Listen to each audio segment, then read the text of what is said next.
to. Look how many weak CDs you slept through. Time's up. Sorry I kept you. And people keep asking me what made me choose to be a poet. Like God just walked up to me and handed me a survey asking me what I wanted to be.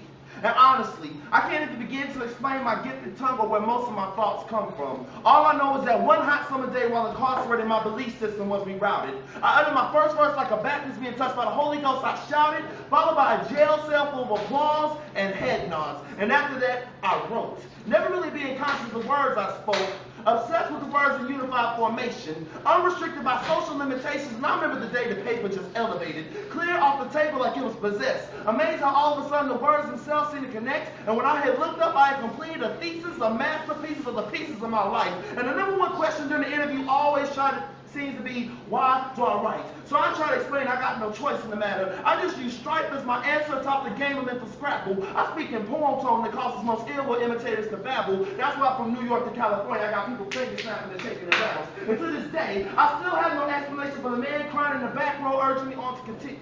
Hold on. And still to this day, I have no explanation for the man crying in the front row at the venue, or the woman making hand gestures urging me on to continue. But I know that my job is to bring you in this poem and simply pick a place to save you. And people keep asking me what made me choose to be a poet. And I try to explain that my involvement in spoken word goes deeper than the mere child limelights of fame. Because by the time I'm done, I want you to remember excerpts of my poetry way before you even call my name. So with the departments of park and recreation to the departments of correctional rehabilitation, from jail to Yale, I move people with these poem sessions I tell. So don't just get caught up in this hype, son. In order to be on this level, you need to find a place in your life that we can write from. And people keep asking what made me choose to be a poet. Like a nigga can ever understand the pre-point anointment of God's hand, or the ability to have epiphanies in 3D, so you can actually see this fucking poem come out of me. And yeah, I know I make this thing easy, but all the while I'm praying to God to please let this poetry save me. Allow me to prosper with this gift that you gave me, so I ain't gotta hustle no more. Let these words be felt by misguided thugs, so I ain't gotta spiritually tussle no more. And people keep asking me what made me choose to be a poet, and I try to explain it from years of frustrations, from dealing with disappointments to the childhood molestations, realizing I was at odds with God to make my life so goddamn hard to the point I could cry sweat and sweat tears. And right because the fans took my little brother mate from me for 20 fucking years, and what's sad is my life was broken into two parts, free